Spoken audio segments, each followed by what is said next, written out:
Всех приветствую, дорогие друзья, на канале Пайкмейкер. С вами, как всегда, я, Михаил. Приглашаю вас прослушать рубрику «100 персонажей» из игры GTA 4. Сегодня я расскажу про Джон Гравелли.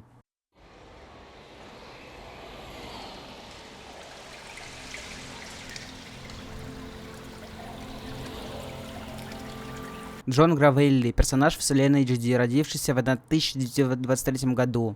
Он босс мафии старой закалки с хорошими связями в GTA 4.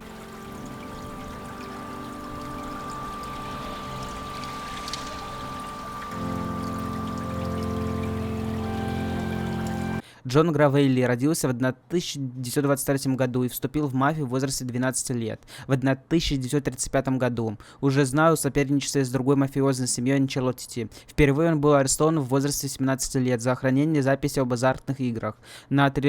На протяжении всей его жизни постоянно арестовывали за множество преступлений, но в тюрьму он так и не попал. Сын Джон родился в 1968 году и работал на семью Гамбитти, пока не пристрастился к героину, из-за чего остальные члены семьи отреклись от него.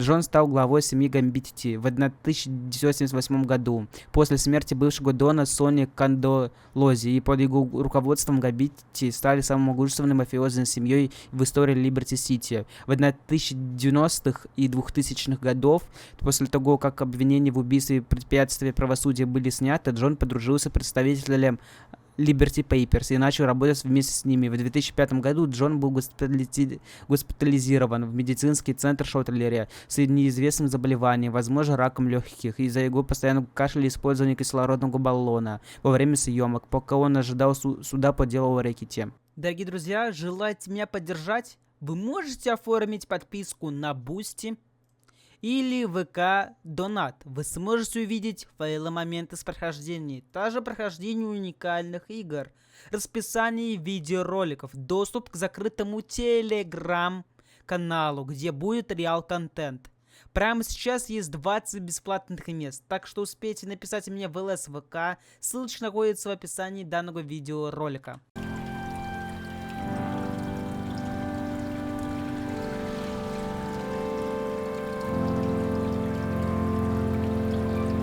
Как лидер самой могущественной мафиозной семьи в Либерти-Сити, Гравелли уверен в себе, но не высокомерен. Он понимает пределы власти, которую он получает незаконным путем, и является частью коррумпированной системы управления, а не против нее, поскольку его контакты варьируются от киллеров, таких как Нико, человек, который предположительно работает над ЦУР, и до мэра и сенатором. Гравелли описывает себя как чистливанного, обеспокоенного своей внешностью, несмотря на его явно истощенное тело, особенно обеспокоенного его наследием и его семьи, говоря: «Если бы это был не я, это был бы просто кто-то с улицы, так что это вполне мог быть я». Он немного патриот и, возможно, ксенофоб, поскольку он связан с преступниками иммигрантского происхождения, такими как русский и Ким Юнг, и соглашается помочь человеку из Liberty Papers с прекращением совместной работы Анчелотти и русских, поскольку они создают угрозу национальной безопасности. Он также может быть гомофобом, так как он обращается к Берни Крейн как педик, а главное, Гравелли безжалостен, как и следовало ждать от дона мафии. Он щедро вознаграждает за верность и милость и сурово относится к неуважению и неудачам.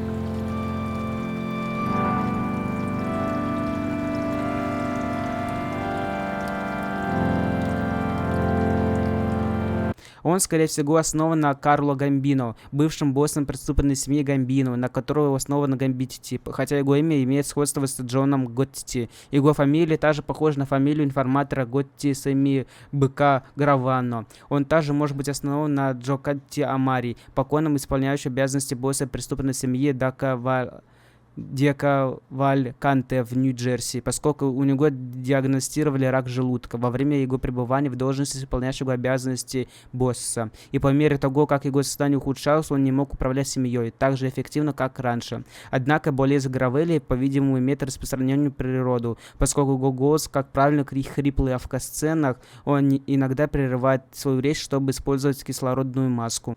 Он провел в больнице 3 года. Это один из немногих персонажей, кто умер своей смертью в серии GTA. Болен раком, скорее всего, в последней стадии. О его смерти можно будет узнать в новостях в интернете. Он ни разу не был посажен в тюрьму за серьезные преступления. Джон Гравелли имеет тесную связь с невидимыми персонажами Сэмми и Баттино, поскольку ранее, до 2007 года, второй был его правой рукой. У модели персонажа Джона нет ног, так как кровать, на которой он лежит, является частью его модели, и он всегда лежит на ней. Из-за небольшой ошибки в полицейском участке он объявили Джона погибшим, хотя Ника все еще выполняет для него задания. Джон – один из старейших персонажей сериала, который раздает миссию из-за игрока. Возможно, что дядя Фу из оригинальной GTA старше утверждает, что родился в 1867 году. К 1997 году ему было 130 лет, но это никогда не было подтверждено во вселенной или кем-то либо работающим в Rockstar. Единственный персонаж, который, как подтверждено, старше Джона, это тетя Пулет, которая родилась за 23 года до него, то есть в 2008 году. Ей было бы 108 лет, если бы она была жива. Джон Гравелли утверждает, что в 1972 году он убил бы дядю Джованни Анчелотти, но пощадил его. Это говорит о том, что в 70-х годах между Габбити и Анчелотти шла война. Если бы вы позвонили Джону Гравелли, вам скажут, что этот номер не распознан, но его можно было вызвать после выполнения заданий. Много раз отмечалось, что Гравелли сам навлек на себя болезнь, чтобы предотвратить или хотя бы отсрочить судебное разбирательство. А если вы хотите узнать о разных раздачах на разных площадках, или вот на приложении iOS и других разные промокоды, разные игры, разные площадки, разные халява, то присоединяйтесь к моей группе «Ну просто халявы». Ссылочка находится в описании данного видеоролика. Тут каждый день модерация данной группы, в том числе я лично, вас радует разными халявами. И на этом история про Джона Гравелли из игры GTA 4 подходит к концу. Всем спасибо за просмотр. Не забывайте о действиях, которые видите на ваших экранах. Ставьте лайк, колокольчики, подписывайтесь на канал. С вами был Михаил, канал Пайкмейкер.